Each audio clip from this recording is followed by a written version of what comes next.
So welcome everybody to Transforming Care RPIW report out, and the last one for 2017.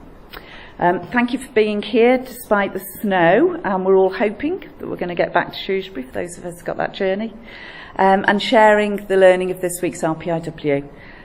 Really important, really glad you're here to take away the learning and share that. And this is our 20th RPIW since we started our partnership with Virginia Mason, and the first for Patient Safety Value Stream, and Deirdre's here as exec lead, and it's a great time really for us to pause briefly and just reflect that many of our staff, in fact 2,219 of our staff during the last 2 years, have accessed the education around transforming care methodology and have learnt the philosophy, the methodology, and over 539 have now applied those tools to the care that they give to our patients and their processes. And I didn't realise till this morning, till I was looking at numbers, that now 32 of our wards or departments have applied 5S. That's been going a little bit crazy in the last few months, and there seems to be 5S happening everywhere. So really impressed that that tool's now being used to increase the safety and efficiency of our workspaces.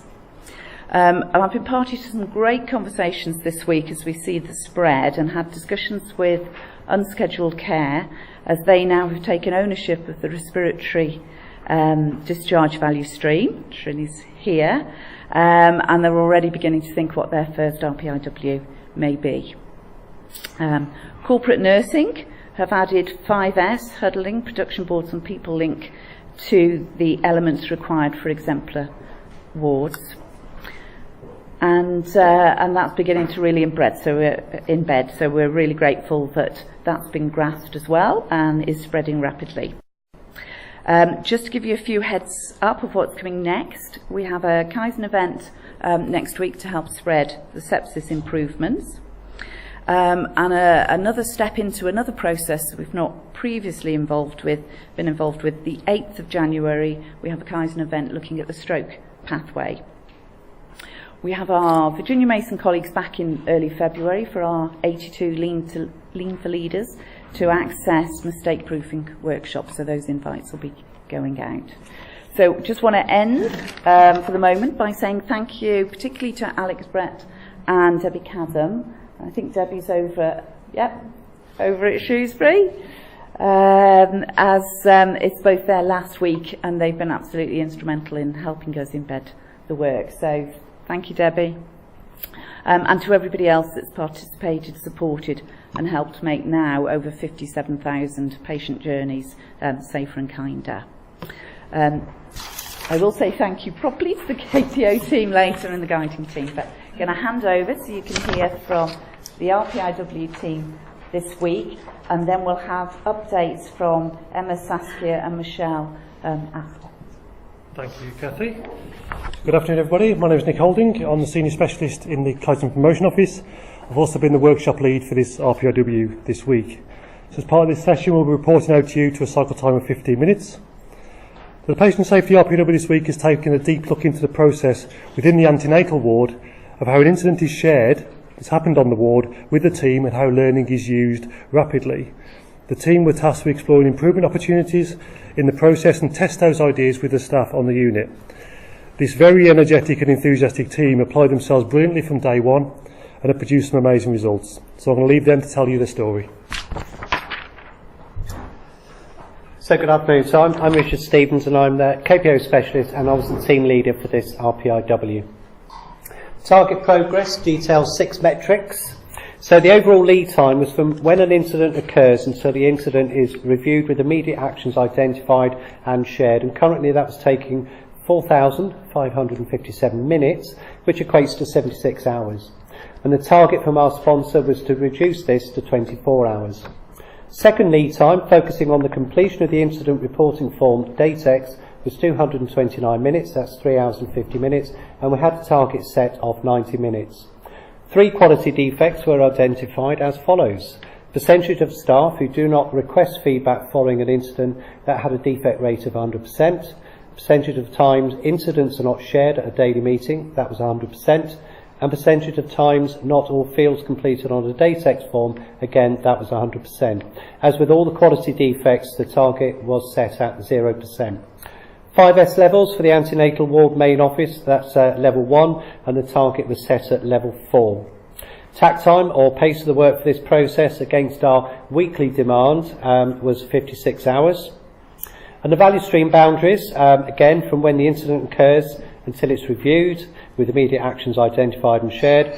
The cycle boxes, that shows the steps in the process, who's involved in each step, and the delays are seen between the steps. Defects and waste can be seen on the Kaizen burst, and the current value adding time is 0.3%. So I'm now going to hand you over to the team to tell their story. Hello, my name is Claire Murgatroyd and I am the ward manager for the antenatal ward. I'm also the process owner for this RPIW. The problem identified showed there was no rapid sharing of incidents. Before the RPIW, DATEXs were shared and discussed at the risk meeting held weekly and attended by managers. Feedback was given to the staff at the monthly ward meetings.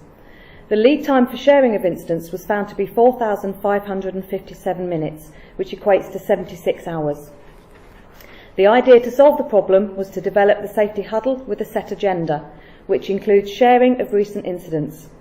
The safety huddle would then become a one-piece flow. We tested the agenda through the PDSA cycle, plan, do, study, act, during live safety huddles, simulation and feedback from staff. As a result, the lead time for sharing the incidents has been cut to 80 minutes. Hello, my name is Michelle Dewsnap and I'm a midwife on the antenatal ward. It was apparent that awareness and sharing of incidents, concerns and DATEX were not being formally discussed at ward level regularly, and hence a reduction in rapid learning. The new safety huddle was increased to twice within 24 hours, now on the day shift and the night shift. Therefore, rapid learning can take place and be put into practice. An SPD, or a standard process description, was generated, so that the safety huddle can be carried out by any staff member with a cycle time of 10 minutes. This new platform provides an opportunity to share, support and educate ward staff, and as a byproduct improves patient safety. The following implementation of the safety huddle, the staff reported that they felt that the incidents would be discussed and that it would give them confidence to do a DATEX as they feel that it would be actioned and have an impact. Hello, my name is Caroline Callister. I am a HR advisor. The problem that we identified was that staff were unsure on what to DATEX. In addition, we found that there was a delay in DATEXs being raised due to staff seeking clarification on what to DATEX from the ward manager, who was not always available. The idea that we came up with was to develop guidance on what to DATEX and who to contact for support. Having sought advice from the patient safety team, it was apparent that we would not be able to provide a definitive list of what to DATEX, but rather general guidance. This would in turn promote a reporting culture. We tested the guidance that we developed on staff and sought immediate feedback. In addition, we timed how long it would take a member of staff to raise a DATEX following an incident. We received positive feedback on the guidance that we developed, and staff said they were now clearer on what to DATEX and would no longer need to check with their manager. The lead time from when an incident occurred until the incident is reported via the DATEX system went from 299 minutes, 45 seconds to 190 minutes. This is a 14% reduction in time. Hello, my name is Anita. I'm a midwife from Delivery Suite. The problem identified was some staff on the antenatal ward had barriers to raising a DATEX, finding them difficult, time-consuming, unsure what to DATEX, and all staff felt there was a lack of available computers. The idea to solve these problems was to create an easy step-by-step guide highlighting the fields required to be completed specific to the antenatal ward. We tested the guide daily with midwives, WSAs and one member of staff who has never completed a DATEX before. Staff who don't regularly complete a DATEX reported now having the confidence to raise one, and all felt that the guide was helpful. As a result, our quality defect of 100% is now 0%. Further to the positive feedback received, another ward within Women and Children's has seen the guide and are keen to adopt this tool.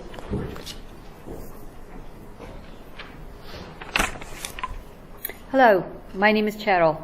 I am a Women's Services Assistant on the Antenatal Ward. The problem was that necessary and unnecessary items are mixed together throughout the work area, and that items needed for the day-to-day running of the ward are located in various places throughout the work area, and key items are missing with current location not being known. To solve this problem, we use the 5 S principles, which are sorting, simplifying, sweeping, standardising and self-discipline within the ward office. We used multiple tests of change with the Antenatal Ward team to try some of the changes and get feedback from them on what would or wouldn't work. The results were more available working space, clearer signs for finding the equipment and work-related information. Items not needed were quarantined. The home team will now routinely check areas to maintain the 5S principles. We went from level 1 to level 3 on the achievement grid. Hello, my name's Sue and I'm a midwife working on the postnatal ward. As Michelle's already mentioned, the problem was the inability to share information from incidents quickly and visibly with the antenatal team. Using the 5S principles, the notice boards in the staff office were reviewed, and this gave us the opportunity to establish both production and people link boards. The production boards help staff to know their business, understand their daily work, identify their demand and standardise the work. Adding the incident feedback section to the board identified incidents that happened during the course of the day, enabling discussion, information sharing and learning more immediate. The production board became the main focus for the twice daily safety huddles, helping team members to connect with each other. Feedback on incidents increased and the defect rate went from 100% defect to 0%. Hello, my name is Nick and I am the PA to the Head and Deputy Head of Midwifery. At the start of the week, the antenatal office was a crowded workspace with heavy volumes of traffic. The team informed us that the area made it difficult to log incidents on Datex and hindered the feeding back of incidents to staff.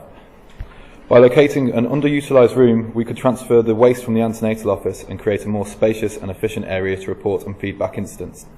We transformed the underused research room into the staff resource room. Notifications for staff, incoming mail and obstetric literature were relocated into the resource room. We also relocated the ward's printer and downsized the patient notes cabinet, freeing up space for another desk, mobile computer and phone. We liaised closely with the home team who fed back to us regarding the changes regularly. The antenatal office is now a more spacious environment and the ward's printers and mobile computers are more accessible, enabling the antenatal ward staff to log and report out incidents more easily.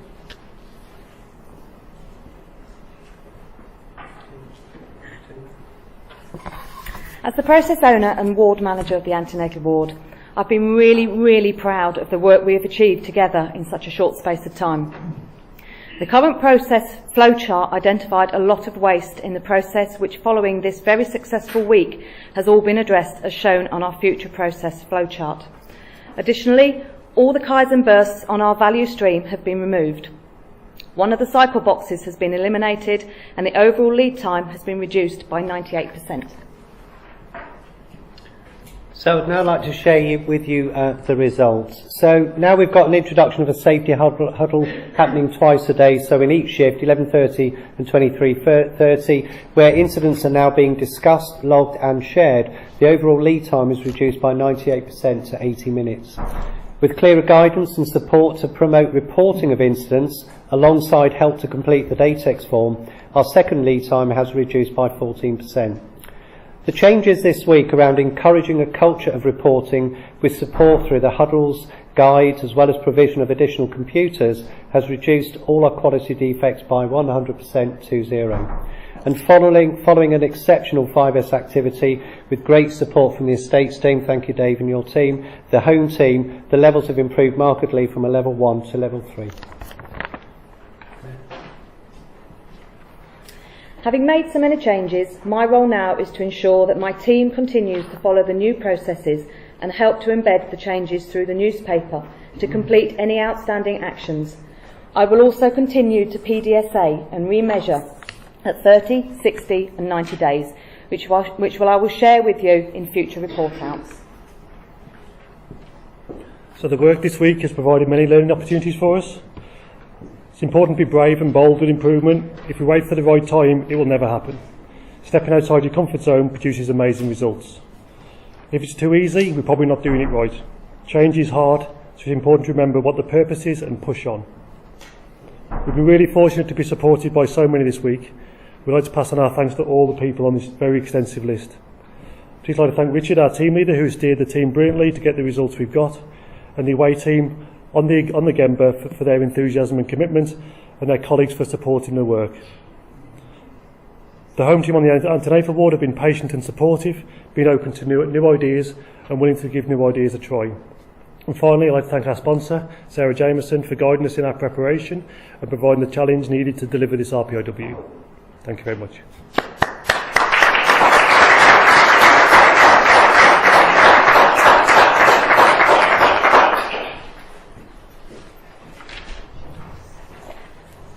Hi everyone, thank you. I'm Sarah Jameson and I am the sponsor for this RPIW.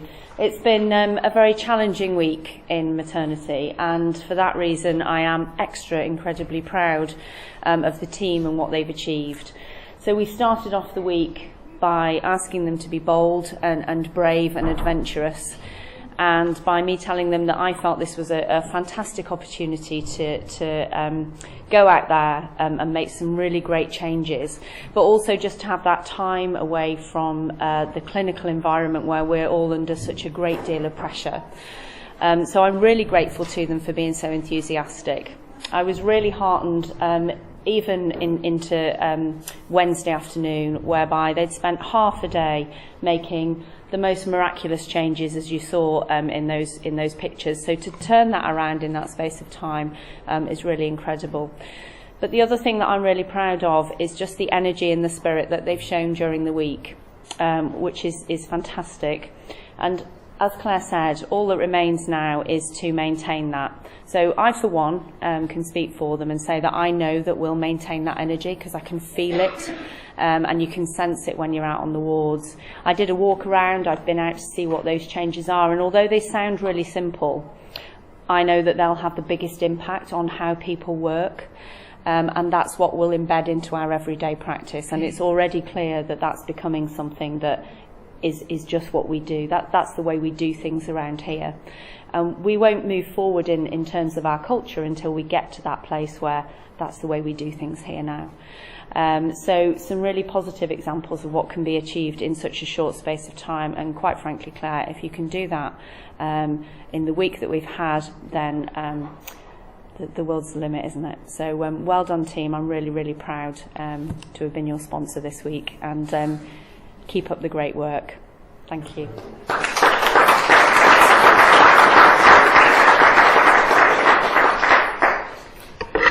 Wow. Thanks, Sarah. My name is Deirdre Fowler. I'm the executive sponsor for the Patient Safety Value Stream, and feel very privileged to be so. I think this value stream has got off to an incredibly good start with a really productive sponsor development day back in the summer.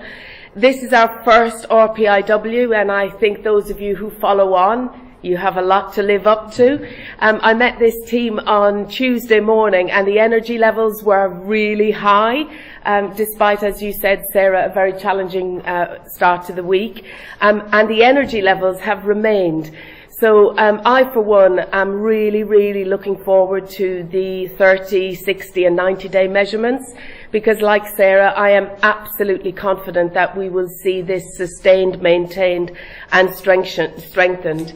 And I guess my message to you is continue learning, continue pushing, because this is absolutely fundamental for the women and babies that we look after. And moreover, it will be fundamental for the whole organisation, because I know that even in the first week, the first RPIW, we're having inquiries about why, other areas aren't involved and when they can be involved. So that's fantastic. The readiness, the Nemawashi is definitely there to roll this out. So very, very excited.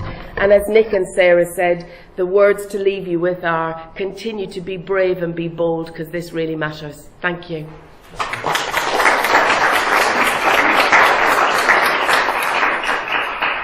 I'm going to go over to Hi,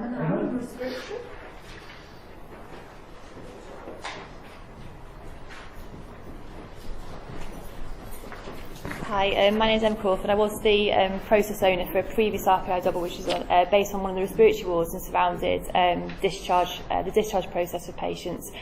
We've done our 30 and 60-day remeasurements from that, and we have seen a significant improvement in the time it's taken from the patient being told that they can leave hospital to actually leaving with all their discharge papers intact. Our target was 120 minutes. We've reduced that consistently down to 180 minutes, so we're not quite there in terms of our target, but we were originally working from a point of 276 minutes, so we've made a significant inroad into that. Generally speaking, from somebody who's on the wards a lot of the time, the feeling is very much now that when we do the things that are done well are that the board rounds are very focused in the morning in terms of who can go home and what needs to happen before that patient can go home, and that's worked really, really well. And oftentimes we'll now come out of a board round and find that through our use of the PSAG board, the pharmacists are actually already outside the door preparing discharge summaries for those patients we've identified in the board round previously. Another thing that's worked really well is the introduction of a huddle at 4 o'clock in the afternoon between the junior doctors on the ward and the ward manager. And that's about identifying people who could potentially go home the following day, what sort of things need to happen before that can happen, and it allows the junior doctors then to start preparing discharge summaries the day before a patient's going to go home. So that's worked really, really well. The team's been very, very motivated to try and continue to improve that, and that has been sustained. I'm not going to let the moment pass without expressing some disappointment. I appreciate that all this is about using the resources that you've got, streamlining your processes, your efficiency, but it's also about people and it's about team working. And we've had our pharmacy runner cut, and he was an integral part of this process. He was funded through pharmacy. He came up to the ward with our discharge medications, and he went backwards and forwards to different wards. And that allowed the nursing staff to continue to nurse, and they now have to go off the wards a lot to go and pick up things. So that's very, very disappointing from my point of view, and I think it needs to be said that he was a doer. He's got a job somewhere in the trust, so it's not a personal disappointment to him, but it's a personal disappointment to me, and I feel quite strongly about it. And I feel really disappointed because it has demoralised me, it's demoralised the team, and it's made a significant impact on our ability to continue this through. So just to destroy the Christmas cheer a little bit, but I just wanted to make that point if possible. So Saskia's, I think, on the other side, and she's going to say something as well.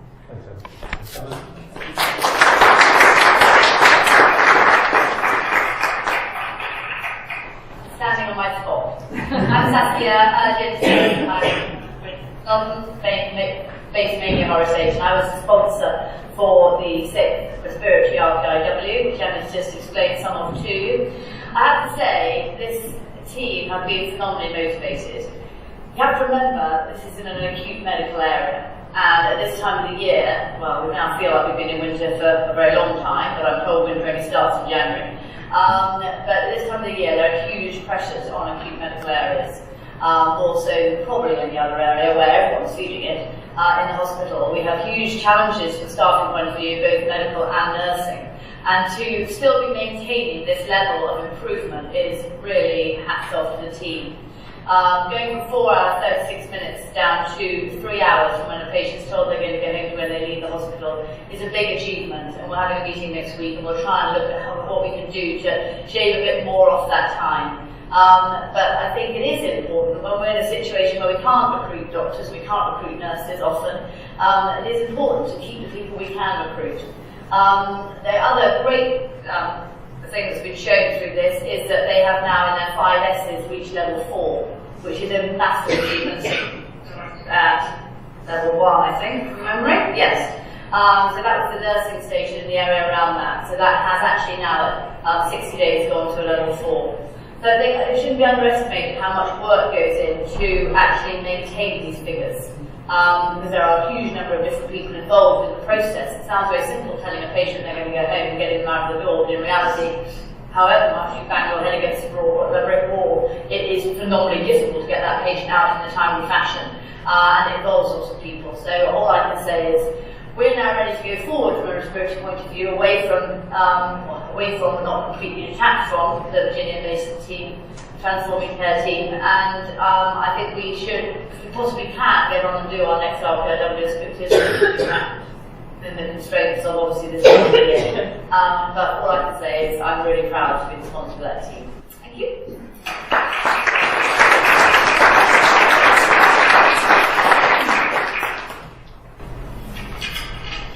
Hello, my name is Michelle Bowen. I'm the Ward Manager for 426 and also the Process Owner for Recruitment RPIW number 4, where we looked at Band 5 recruitment.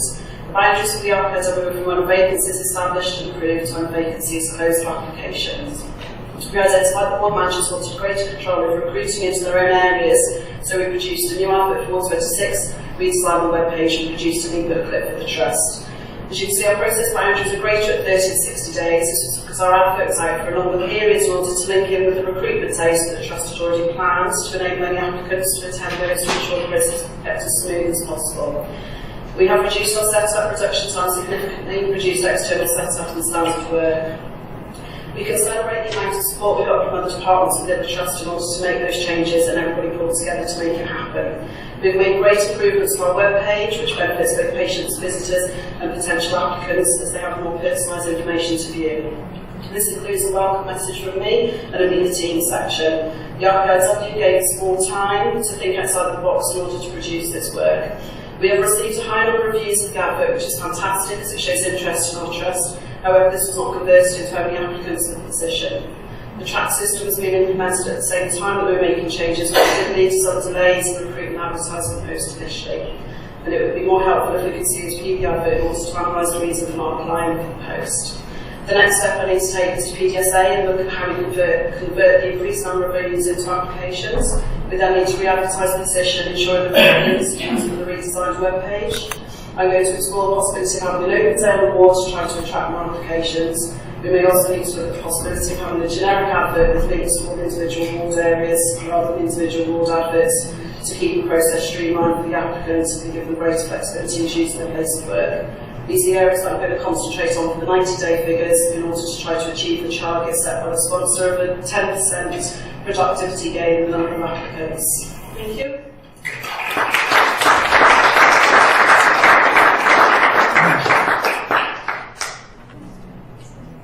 Debbie, was there anything further you wanted to say? We're giving you that last opportunity. She won't miss it. Okay, so all I want to Love the say shoes, by the way. Yeah. practical. So as exec sponsor for the whole value stream, I think we are really, really excited now that we're handing it over to the care group. We've had a great reception from the care group about the improvements that they're going to take forward, but more especially the fact that we can link it into other improvement work that we're doing around improving patient care. So all the other initiatives that we're working on, and I believe now that we know what it looks like to use the methodology to support other improvement work. So that's really exciting and a really great place, I think, for the respiratory value stream to sign off. So good luck to everybody for taking that forward. I'm sure it will be amazing. Thank you. Thank you.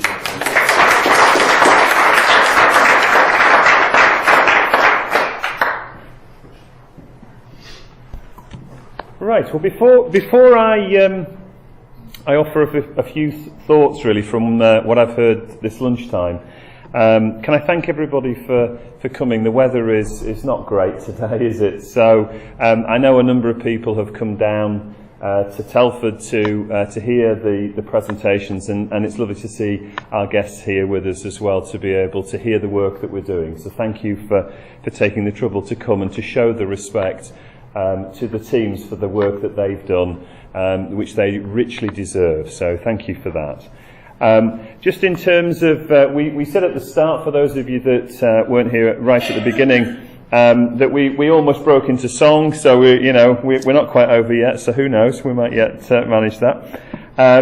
But let me call out a few things. So 20th RPIW. That's quite something when you consider, just about 2 years ago now, I think, Kathy, isn't it? Just about 2 years. You know, we started on this whole journey that we're on, and still on, obviously, that first RPIW and remembering the staff and how nervous they felt. And I'm sure you guys felt a little nervous today when you were reporting out as well. But to get to these milestones is really important, and for it to feel more routine, more common in the way that we work is really important.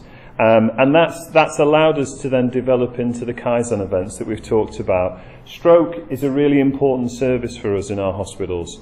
We're the 4th largest stroke service in the region. So a lot of the elderly people that call upon our services, and increasingly younger people, sadly, are experiencing strokes. That's a really important area for us to be able to deliver that safe, kind care. So having the Kaizen event and getting those Lean for Leaders involved in supporting the teams in that work, particularly with our Exemplar Award as well within that team, I think is going to be fantastic. So I'm really excited to hear what's coming through there. But let me talk about our patient safety first value stream, because I'm really, this was the one that I was so excited for us to do, and it's been important for us to get to the right place for us to be able to invest in this in the right way. And you know what? How impressed am I to hear the level of commitment from you all this week, but also from your teams in terms of how they've really got on board with what's being done, and the improvements that we're talking about, to go from 3 days to be able to identify what's happening in terms of an incident through the Datix, and then be able to actually get that so that you can turn it around within 80 minutes. You know, how important is that, particularly if you think about the fact that we want to be able to intervene and safeguard for our mums and babies, don't we, as quickly as we can. So to talk about being able to do that and get that learning out there in 80 minutes rather than in 3 days, that is hugely impressive. So that's a really, really impressive improvement. The rollout of huddles, this is something we're starting to hear. It's becoming more of the language that we're seeing now in the organisation. More and more of our teams are doing huddles and getting the benefits from those. So I was absolutely delighted to hear that you're doing huddles twice a day and that it's involving the night team. That's really important, because we've got to, you know, we provide 24-hour services 7 days a week, don't we? So really, really pleased to hear that we're thinking about all of our team, not just those that are here through the day. And then finally, just wanted to mention around the reporting culture, because that's so important. If we're going to learn, then we have to make sure that we're reporting all of the incidents that we see, and hopefully those near misses. We want to be able to report the things that don't happen, that don't impact on a patient or a member of staff, but do allow us to take that learning and create that safer environment. So this is really, really important in our journey to become the safest and kindest organisation for our patients and our people. That was lovely. One of the things when I was first interviewed that was shared with me in the stakeholder groups was the importance of trying to create headspace for the teams.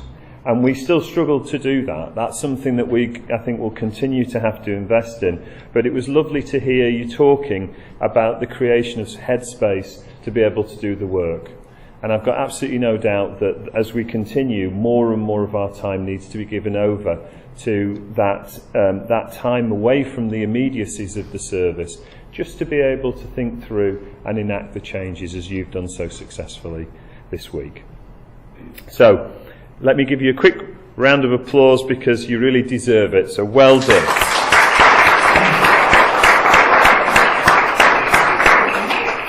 If I can move on briefly then to the respiratory team. So it's we've kind of had the longest goodbye possible for Debbie, haven't we? And it's we're not quite there yet either. So we'll have a few more tears yet between now and next Friday, I'm sure. But those of us that have been involved since the beginning with the respiratory process know how dedicated Debbie has been. And that's shone through all of the team. People have come in from annual leave to support the process, which is hugely a massive statement of their commitment. We've had, it's very busy. As Saskia says, winter never went away, I'm afraid. It's felt as if it's been here all the time. And yet the teams have continued to take the learning on and to improve the care that we're able to give those elderly patients that come in needing our care because of their respiratory disease. So to be at level 4 as well is a fantastic achievement, and I wanted to call that out because it's not easy to get to level 4, so to do that is fantastic. And it's really timely because of the fact that this is the first value stream that we're moving across, that's transitioning into the body, the family of the care group. And that's a really important transition for us around how do we take the safety of what we do as a value stream into the mainstream of what we do in our services. So I think we'll all be watching and wanting to support the respiratory team as that happens. And of course for you guys this isn't the end, because you'll be wanting to look to see other opportunities that are there, and I'm absolutely sure that we'll see you coming back through the report outs with maybe Kaizen events or other feedback in terms of how the work is progressing, and we're really keen to make sure we continue to hear that those messages. And then Michelle, just in terms of what's happening around our recruitment, workforce is our biggest risk. It's our biggest area that we have to focus on. So the work that's been done on Ward 26 is fantastic. If you go onto that website and see the quality of that material, it's really impressive. So I've got absolutely no doubt that you will find that you'll get more people wanting to come and join you in the team on Ward 26. So don't be disheartened, please, by the posts not yet converting into applications, because they will. I'm absolutely sure that they will, because when you read the stories and hear the words from the staff, that really is a powerful message, I think, for anybody who's thinking about coming and joining the team. So I've got no doubt that that will succeed. So well done for all of your hard work in terms of that. So as I bring the session to a close then, it's our sort of, it's important to say, I guess, that the work that we're doing is something that we are absolutely committed to. We will continue to be doing this work for a very, very long time. I can't really envisage the day when we won't be doing it. And so thank you so much for continuing on this journey with us, for committing your time, for doing such brilliant work, all of you. And, our patients will tell you that this is creating a safer and a kinder organisation. So it's a fantastic thing that you're finding the energy to do this in amongst all of the other challenges that we've got. So it's a snowy day today, so please be careful wherever you're going, and if you're driving, be extra careful, please. Do look after yourselves and over the weekends. Thank you so much. Have a lovely weekend, everybody.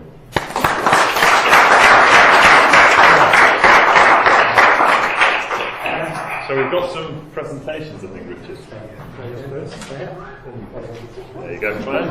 Thank you very much. Thank you, well done. There you go, Michelle. Thank you so much, well done. There you go, Caroline. Thank you, well done. Thank you, Elisa. Look at the hat. There you go, Sarah. You will have to hear your singing voice at some point. Well done, Sue. Well done. Well done. Thanks very much. Yes. Thank you very much.